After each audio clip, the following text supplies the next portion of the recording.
abraçados, cumprimentados e bem-vindos. Bem-vindos nessa tarde, nessa reunião. E depois que a gente ouve Magda, eu falei, é ruim você falar primeiro, que depois a gente fala tudo de uma vez, a gente tem que ficar repetindo. Não sobra muito para nós. Eu sou suspeita.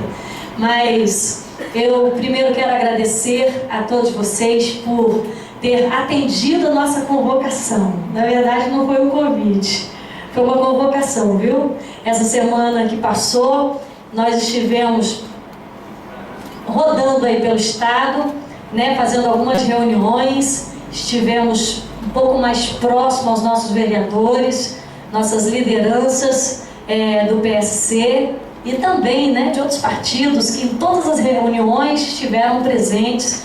Então, onde a gente também ouviu algumas reivindicações, reclamações, porque o partido estava distante. Mas nós queremos dizer que nós estamos agora mais perto do que nunca, tá? Estaremos juntos. Reclamaram porque no passado estavam sozinhos, se sentiam sozinhos, né?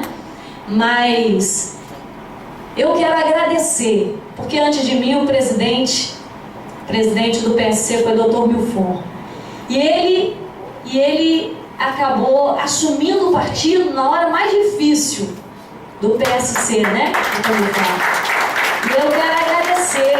Ainda estamos enfrentando algumas dificuldades, mas já assim, em fase final, em fase de estar resolvendo tudo. Mas a hora mais difícil esteve com você. E eu quero agradecer, tá? Pela calma, paciência, companheirismo, e estava ali firme e forte. Às vezes não dava muito para estar junto, né, no interior, em todos os municípios, mas fazia o possível e a gente estava acompanhando isso. Obrigada, viu? Muito obrigada.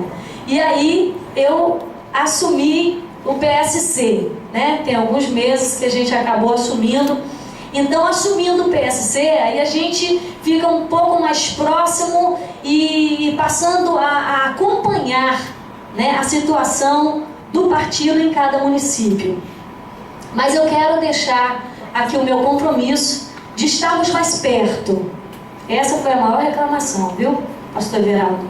Mas nós nos comprometemos de estar um pouco mais perto dos vereadores, né, dos diretórios, de cada diretório, acompanhando cada situação e nos colocando à disposição para que vocês realmente venham. Às vezes não dá para a gente ir, porque não precisa também ser o presidente como eu, porque eu tenho mandato e tenho que estar em Brasília, né? Mas por isso que nós temos a executiva, temos pessoas que estão do nosso lado, trabalham junto, tenho também e deixei à disposição o meu pessoal da minha assessoria, que também pode ouvir vocês e depois passar para nós e levar resultado, levar aquilo que a gente acha que vai ajudá-los a resolver qualquer problema.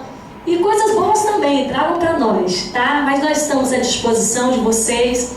O nosso encontro aqui, eu fico feliz por estar vendo tanta gente. Foi falado que realmente numa segunda-feira, à tarde, tanta gente, né, que trabalha fora, tem seus afazeres, tanta coisa, e se deslocaram do interior, às vezes 2, 3, 4 horas de viagem para estar aqui.